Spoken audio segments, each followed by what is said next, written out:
Hello, algebra folkses, wannabes, alkalites, and all that stuff.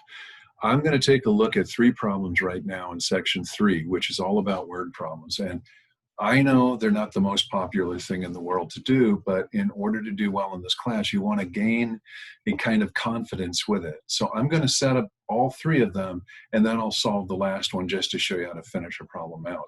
I'll do one more video of this coming up next, and so we'll hopefully have good enough ammunition to really tackle this ourselves.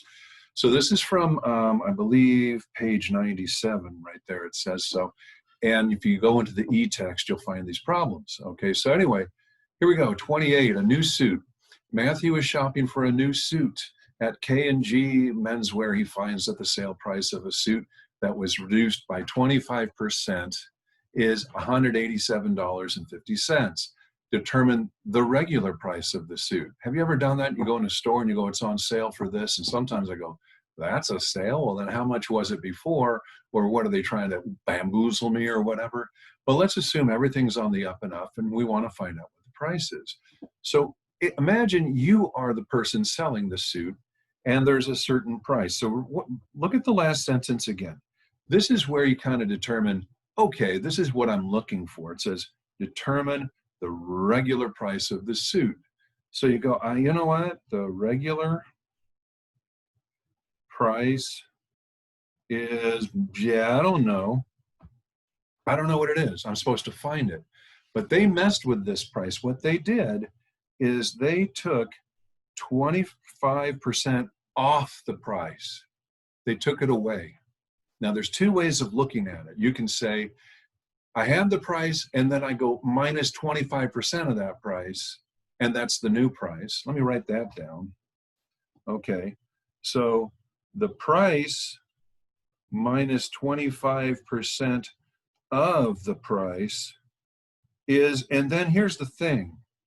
This little guy here, $187.50, that's what the price now is, $187.50, if you took the price and subtracted 25% off.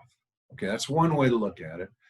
Your partner in math might say, well, that means you just paid 75% of the price. So 75% of the price is $187.50 is another way to look at it. So you got to think of these things.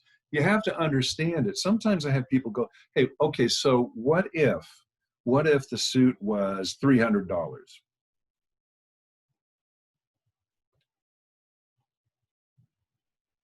And they took 25% off. You know what they're going to do is they're going to take away money.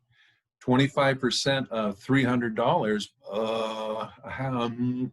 Well, you're going to have to know that. Okay, math will say just go 0.25. That's 25% times 300, and get what you get. In fact, if you want to figure that out, you can use your calculator. I'm going to do it now. I'm going to go 300 minus 0.25 times 300, and I got 225. So the price of this suit is $225. So a $300 suit, 25% off is $225. They took $75 off. Okay, our suit went down to $187.50. We're supposed to figure out the initial cost of that suit. So that's why I'm going like, I'm going to take whatever the price is, I'm going to subtract 25% of it. And the way this thing works is you take, what I'm going to do now is I'm going to do what algebra people do. Instead of putting a box there, I'm going to put a letter that says P. And to me, P stands for the price of the suit, the regular price. So the regular price, this is what you see in math all the time.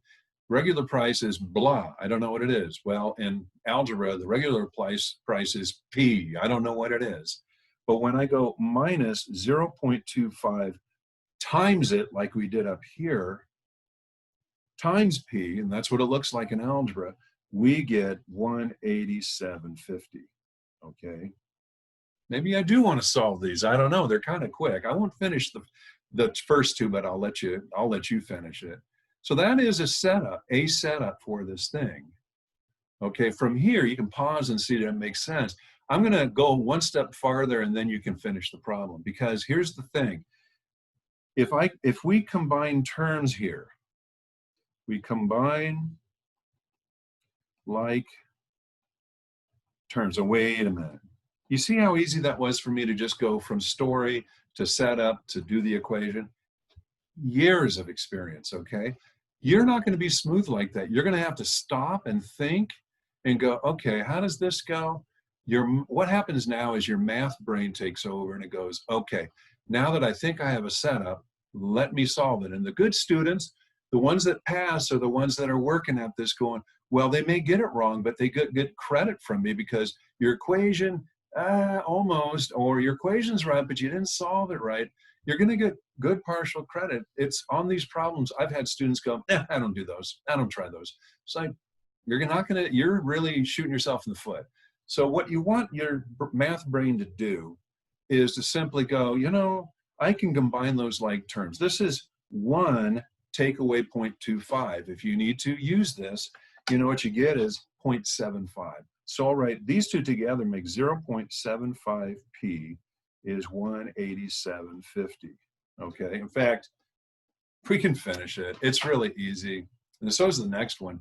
But there's that other person's setup. That's 75% is what you're paying of the price. And there it is.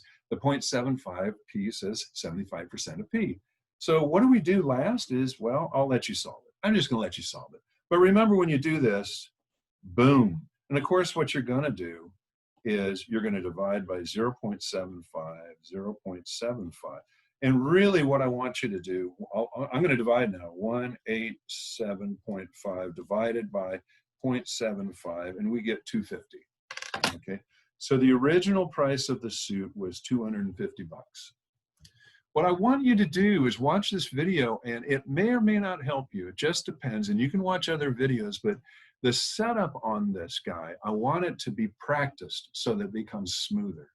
Watch this next one as I cruise down to laundry costs, okay? So in this case, it costs Bill $12.50 a week to wash and dry his clothes at the corner laundry. If a washer and dryer cost a total of 940 bucks to him, how many weeks will it take for the laundry cost to equal the cost of a washer and dryer? I'm thinking some of you guys, maybe all of y'all, have a little bit of common sense on this one. Well, why don't I just divide 940 by 1250 a week, and that's how many weeks it's going to take and that's true. And that's it. This is like a street math problem. Yeah, you simply divide 940 into 1250. This is the kind of problem I won't give you, but the setup is this. You just say, notice the question, how many weeks will it take for the laundry, the laundry cost, blah, blah, blah, blah. So for it to catch up to it. So I'd say it takes, this is what I want you to do, confidently march in and go, it takes, I don't know how many weeks for that to happen. And then what we can do is put a big fat X there, or W for weeks, or whatever letter you like. And here's the thing, he goes there every week and he spends $12.50. If he goes there for 5 weeks, it's times 5, and that's how much it cost him for 5 weeks. If he goes there for 20 weeks, it costs 20. It's 20 times $12.50. You get it? Every week, $12.50. If he goes there 20 weeks, what I'm doing is I'm going the cost times the number of weeks. So the cost per week times number of weeks is equal to, well, I would say total cost. But in this case, what they want is how long will it take until it equals the cost of the washer and dryer. So what I'll do is I'll simply go $12.50 times the number of weeks I don't know, and that is equal to, what was the 940, right? Right there. I remember working on word problems and having to, did I use all the numbers in the problem? What's that number there for? And this is your setup right here. It's very simple. You divide by 1250 both sides. And I guess they're so simple to solve. Once again, I gotta know. So I'll go 940 divided by 12.5, and it looks like 75.2. So 75.2 weeks. Now that sounds like a silly answer, but it's over 75 weeks. Okay, by the time he goes the 76th time, he should have bought the washer and dryer. Okay, that kind of thing. So this last one, I know it's lengthy, but I'll go after And of course, you could have paused there. I'll go after this last one and go all the way with it too. All right, you ready? Ted is a banquet waiter. He's paid $4.50 per hour plus 15% of the total cost of the food and beverages he serves during the banquet. This is a good one. You probably want to expect something like this. It doesn't have to be the banquet waiter. It could be, how much should I leave in tip? What was the total? That kind of thing. Or a commission for sales. Someone works on commission. So let's take a peek at what's important here. He's a banquet waiter. That's not important. He's paid $4.50 per hour plus 15% of the total cost of the food and beverages he serves during the banquet. So that's his pay. Now, here's the thing. If during a 4-hour shift, Ted earns $258, what was the total cost of food and beverages he served? Okay. All right. You don't want to run after an equation like that unless you have it memorized, which a teacher would, but you don't. I would want you to be more organic than that and go, what is this about? What's going on? He's paid $4.50 an hour, okay, plus 15%. So what he's getting is $4.50 per hour plus 15% of cost, all right, is equal to his pay. So you don't have to use, I mean, just think about it. So what they said is okay, so let's do this. Suppose he worked, let's say he worked 5 hours. And the stuff that he served ended up being like $500 cost, okay? What would he be paid? I tell students do this all the time. Not on a test, but if you're doing your work and you're doing it honestly, it's like, well, how would he get paid? Well, he's paid $4.50 per hour. I'm going to multiply it by 5 because if I get paid $4.50 an hour, which is really low, but then I work for 5 hours, I multiply by 5. Everyone knows that. I have students that in the class will go, Mr. Weber, yeah, where'd the 5 and the 500 come from? And I go, I'm making up a problem. Suppose. I'm trying to figure out how the math goes. Suppose he worked 5 hours and he served $500 worth of food. Well, this is how they're going to pay him. $4.50 per hour times 5 hours plus 15%, 0.15 times the amount of money it cost, 500. And let's take out the calculator to see what's going on. So I'm going to go 4.5 times 5 plus 0.15 times 500. And this is the guy at the end of the day. Hey, Ted, yeah, you made $97.50. Go have fun. Go get yourself a Cinnabon or something at the mall, okay? Not a lot of money where we're living in this time and all that kind of good stuff. Well, obviously that's not right, but what I'm going to remember for this word problem is 4.5 times the hours he worked plus 0.15 times the merchandise he served is equal to, now look at way up here, he earned $258. Let me fix that. Way up here. He earned $258. And suppose he was on a 4-hour shift. Guess what? 4. The question is, what's the total? Oh, that one I don't know. So the answer is right there, X. I don't know what it is. You know what? This is the one I'm not going to solve. This is the one I'm going to let you solve with a calculator, okay?